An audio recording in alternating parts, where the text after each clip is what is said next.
It seems that most victories come with a price. That's no different in the world of anime. For every major victory or reason to celebrate, behind it is usually a painful decision that a character has had to make. When you think about it, it's the sacrifice and the journey that makes seeing light at the end of the tunnel all the more sweeter, right? On that note, today we're looking at some of the most emotional sacrifices in anime.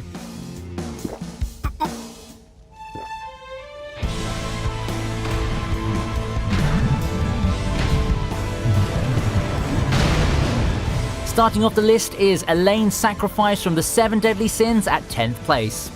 Ban and Elaine didn't start out as best friends. The bandit spent a good chunk of his past seeking the Fountain of Youth, only to keep getting thwarted by the Fountain's guardian, Elaine. The two soon developed feelings for each other though. Alas, happy moments have to end, don't they? A demon attacks the forest and wounds both Ban and Elaine, and instead of taking water from the fountain for herself, Elaine makes Ban drink it, granting him the immortality that he sought. This flashback would surely linger in the hearts of people who watch the 7 Deadly Sins for a long, long time.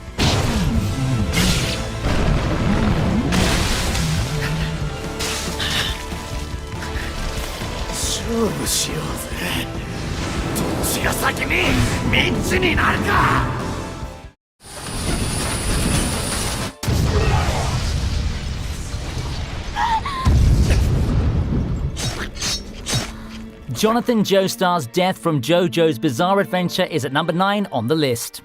Having believed that he'd put an end to his nemesis Dio, Jonathan Joestar spends his last moments in Phantom Blood a happy and married man. That happiness doesn't last long though, as he gets attacked once more by a still-alive Dio during his honeymoon.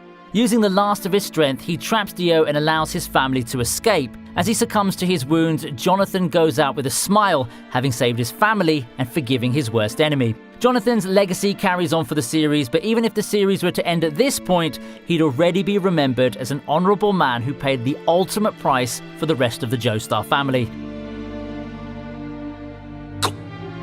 こいつ死んでいる。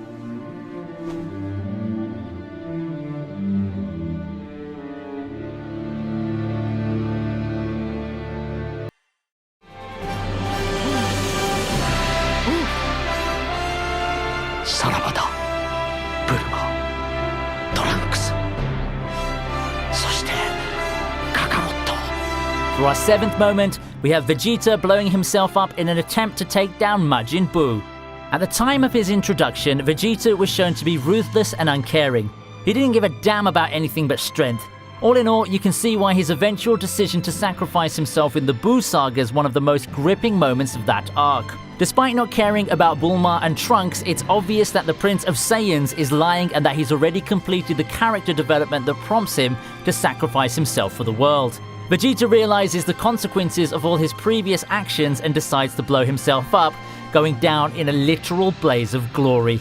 He makes the choice of dying for the world in an act of personal redemption. 壮絶な光の彼方に挑戦士は消えた。その名は誇り高きサイヤ人の王子ベジータ。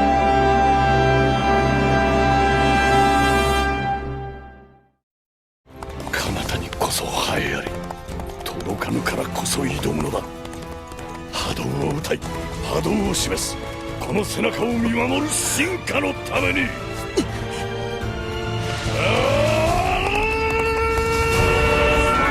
At number 6, it's Rider's doomed battle against Gilgamesh from Fate Zero. If there's a list of all-time Fate anime moments, Rider's battle against Gilgamesh would surely make it. This fight has it all. Glorious noble phantasms, heartwarming farewell speeches, and Gilgamesh finally finding a worthy opponent. Most of all, it showcases the fire of determination burning within Rider's soul in one climactic battle. Even while finding himself completely outmatched against the King of Heroes, Rider charges on, taking everything that the Gate of Babylon can toss at him. His sheer will pushes him on, but he was finally put down for good. こたびの遠征もまた存分に 心躍ったの。よう道をれ。待て！ルフィ! At the 5th spot, we have Ace sacrificing his life for Luffy.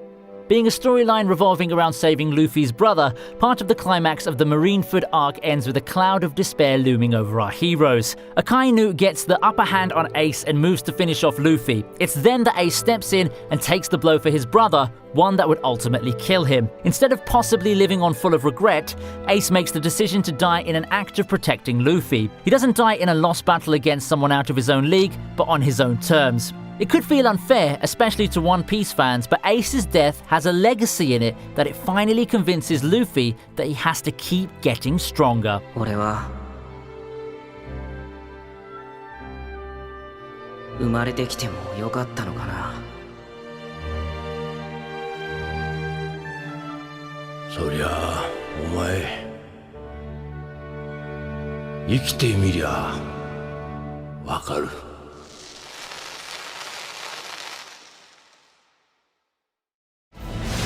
兵士を怒れ、兵士を叫べ、兵士を叩け。 Erwin Smith's sacrifice against the Beast Titan ranks 4th on the list.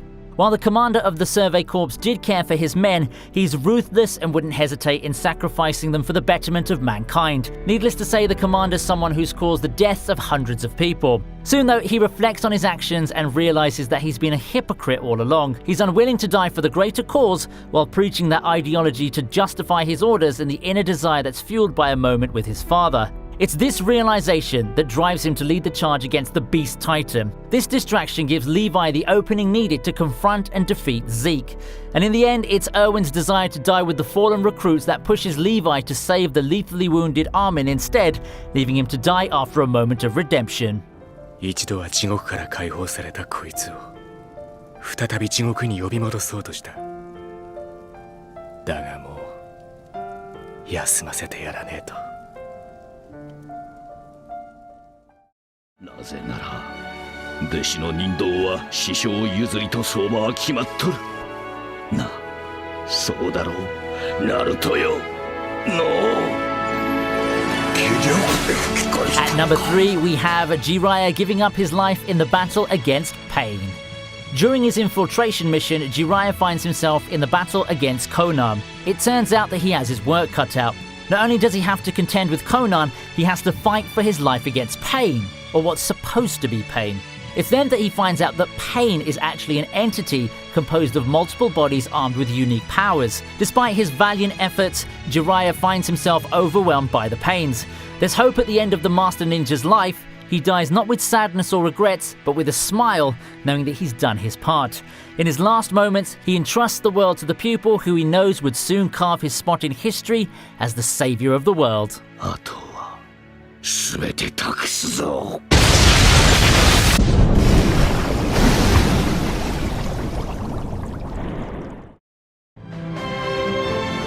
撃っていいのは撃たれる覚悟のあるやつだけだ。 Lelouch's sacrifice at the end of Code Geass takes the 2nd spot on the list. Still hailed as one of the most iconic endings to a legendary series, it would be hard to top Lelouch's sacrifice at the end of Code Geass. Taking in the hatred of the world and directing it towards him as an all-powerful demagogue, Lelouch finishes his long-time plan with Suzaku by having Suzaku take the guise of Zero and kill him. Truly a gutsy plan at the cost of the greatest sacrifice. Given everything else that's happened, would anything less have sufficed? With the one focus of hatred gone, Lelouch cements himself as a messianic archetype, one who has paid the ultimate price to save the world. 世界の敵皇帝ルルーシュ・ビブリタニアから世界を救った救世主ゼロ。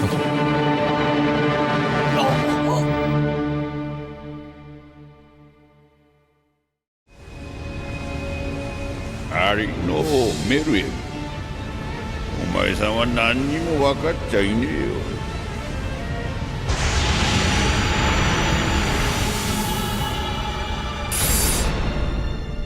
人間の底すらない進化を。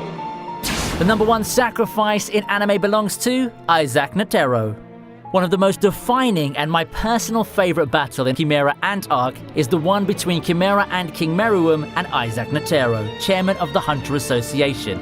It's a battle of two very powerful characters at peak performance. Despite his withered state and vulnerability after being overpowered, Netero manages to strike fear in Meruem's heart, claiming the latter knows nothing about humanity's endless potential for evolution and malice. Netero then pierces his own heart with a finger and detonates the bomb in a last attempt to put an end to Meruem's reign of terror. For Netero, that death is a satisfying one. His long search for a worthy opponent has finally ended, and he was able to pass away in peace. そう、貴様は積んでいたのだ、初めから。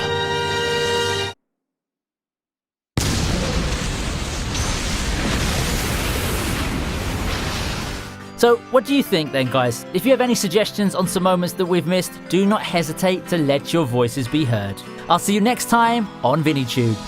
朝をむさぼり夜を吐き出しいかんとする我がさが湧き立つこの感情は白か黒か目指す未来